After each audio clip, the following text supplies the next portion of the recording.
Howdy again, everybody. This is Doc from Thorofan coming to you with the name behind the race. And, there's a ton of different origins for race names. And some of them are famous people, as we've seen, famous events. Some of them are just named after the venue that they're at or the state that they're in.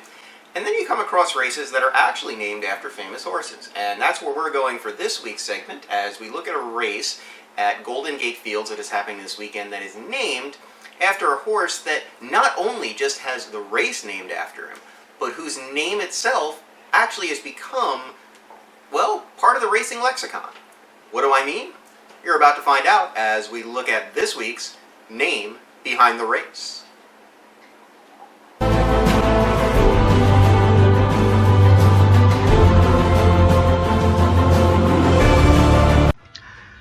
The name Sully today might invoke memories of this man and the Miracle on the Hudson. Or perhaps this wonderful creature who was responsible for making so many children scream and laugh in the theaters.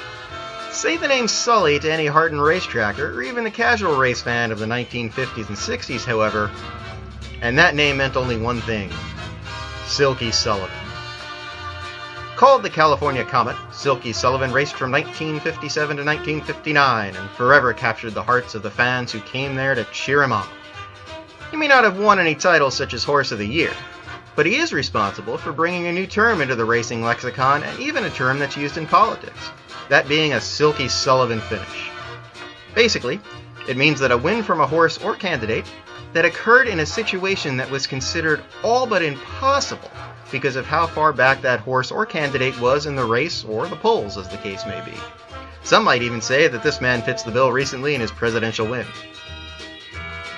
In the beginning of his 3-year-old year in 1958, he again wowed the crowds by winning races after being behind by as much as 41 lengths in some of them. When he decided to turn on those jets, though, and get moving, jockeys of other horses often remarked he just flew by them as if their mounts were standing still. Just watch.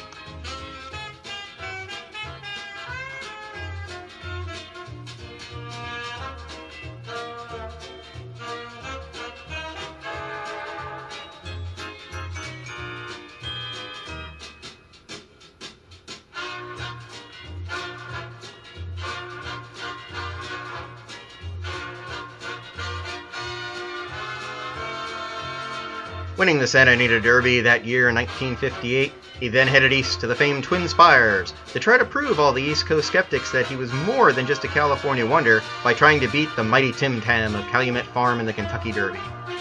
For whatever reason, and the excuses and the reasons still are many to this day, he just never seemed to fire his patented late run and was soundly beaten in both the Derby and the Preakness of that year. Going back to his home state of California, he just never seemed to really be able to regain his comet-like runs and eventually was retired in his 4-year-old year. His popularity endured, though, and he would often be brought back to the track on many special days to parade before his adoring fans. Even 16 years after his retirement, the people would still come out to see old Silky, and he knew he was the star, always bucking and playing it up for them. Upon his death, he was buried in the infield of Golden Gate Park, an honor not bestowed on any other horse until another local fan favorite, Lost in the Fog, sadly succumbed to cancer way too early, and he is also buried in the infield there now. An absolutely wonderful plaque and poem that was written by an adoring fan graces the winner's circle there as well, paying tribute to the horse who may have been a little leisurely in the early parts of a race, but became a racing fool, as famed jockey Eddie Arcaro once said, when the real running started. Throughout racing history, there have been many very famous horses who closed from the back of the pack to win. The mighty Forgo in the 1970s, and more recently Zenyatta in her amazing come-from-behind victories. However, there's actually kind of a lesser-known, more recent horse that comes to my mind who truly seemed to give those great Silky Sullivan runs, and that was the old warrior Kaleidoscopio, who in the 2012 Breeders' Cup Marathon came from way, way back to win it all going away here. The great grass, he's running a game one on the outside of that, and here's Kaleidoscopio so far, far back early, but now Kaleidoscopio coming with a run in the centre of the track. It's suddenly wide open, and again along the inside, down the centre, Kaleidoscopio, and Kaleidoscopio, a distant blast early on, is coming home to romp in the Breeders' Cup Marathon. Kaleidoscopio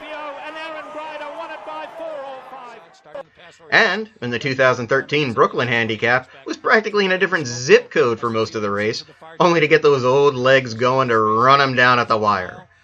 Kaleidoscopio is the horse of recent memory that really reminds me, mostly, of how Silky ran.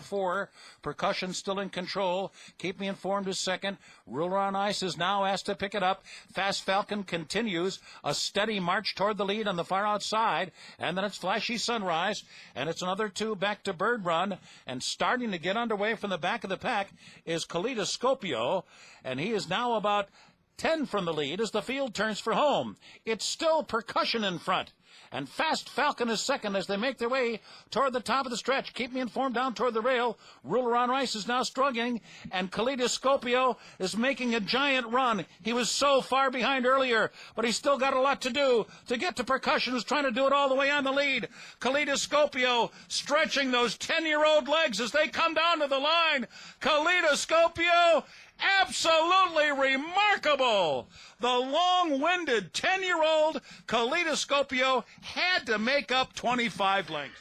So the next time you're at the track and you see a horse make that amazing move from far back to win it all, you can remark, just like old Sully. When the person next to you asks what you mean, now you can tell them all about the horse that sports writer Jim Murray said wasn't simply a racehorse, but a folk hero.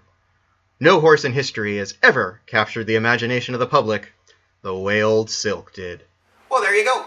Everything you ever wanted to know about good old Silky Sullivan, and how about that? You got a new word to put in your racing vocabulary, so next time you see that great come-from-behind winner, you can invoke the name of the great California Comet.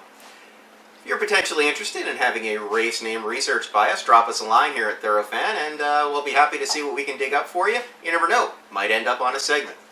I'm Doc for Thorofan. We'll see you next week with another name behind the race, and I'll be giving out my picks for the Derby. Warning. The Credit General of the United States warns that following any of Doc's horse racing picks may be incredibly hazardous to your wagering and financial health.